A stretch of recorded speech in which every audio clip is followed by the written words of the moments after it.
Euclides. Euclides fue un matemático y geómetra griego, circa 325 a.C., circa 265 a.C. Se le conoce como el padre de la geometría. Biografía. Su vida es poco conocida, salvo que vivió en Alejandría, ciudad situada al norte de Egipto durante el reinado de Ptolomeo I. Ciertos autores árabes afirman que Euclides era hijo de Náucrates y se barajan tres hipótesis. Primera, Euclides fue un matemático histórico que escribió los Elementos y otras obras atribuidas a él. Segunda, Euclides fue el líder de un equipo de matemáticos que trabajaba en Alejandría. Todos ellos contribuyeron a escribir las obras completas de Euclides, incluso firmando los libros con el nombre de Euclides después de su muerte. Tercera, las obras completas de Euclides fueron escritas por un equipo de matemáticos de Alejandría, quienes tomaron el nombre Euclides del personaje histórico Euclides de Mégara, que había vivido unos 100 años antes. Proclo, el último de los grandes filósofos griegos, quien vivió alrededor del 450, escribió importantes comentarios sobre el libro primero de los Elementos. Dichos comentarios constituyen una valiosa fuente de información sobre la historia de la matemática griega. Así sabemos, por ejemplo, que Euclides reunió aportes de Eudoxo de Nido en relación a la teoría de la proporción y de Teéteto sobre los poliedros regulares. Obra. Su obra Elementos es una de las producciones científicas más conocidas del mundo y era una recopilación del conocimiento impartido en el ámbito académico de entonces.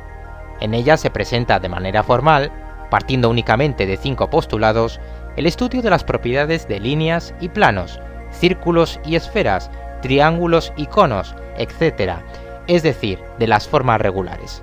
Probablemente ninguno de los resultados de los elementos haya sido demostrado por primera vez por Euclides, pero la organización del material y su exposición sin duda alguna se deben a él.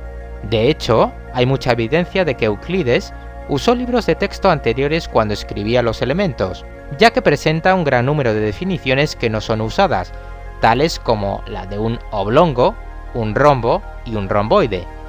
Los teoremas de Euclides son los que generalmente se aprenden en la escuela moderna.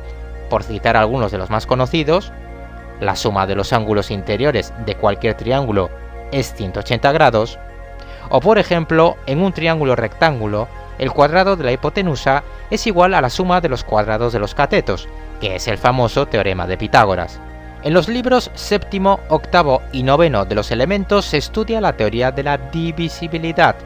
La geometría de Euclides, además de ser un poderoso instrumento de razonamiento deductivo, ha sido extremadamente útil en muchos campos del conocimiento, por ejemplo en la física, la astronomía, la química y diversas ingenierías. Desde luego es muy útil en las matemáticas. Inspirados por la armonía de la presentación de Euclides, en el siglo II se formuló la teoría tolemaica del universo, según la cual la Tierra es el centro del universo, y los planetas, la Luna y el Sol dan vueltas a su alrededor en líneas perfectas, o sea, circunferencias y combinaciones de circunferencias. Sin embargo, las ideas de Euclides constituyen una considerable abstracción de la realidad. Por ejemplo, supone que un punto no tiene tamaño, que una línea es un conjunto de puntos que no tiene ni ancho ni grueso, solamente longitud, que una superficie no tiene grosor, etc. En vista de que el punto, de acuerdo con Euclides, no tiene tamaño, se le asigna una dimensión nula o de 0. Una línea tiene solamente longitud, por lo que adquiere una dimensión igual a 1.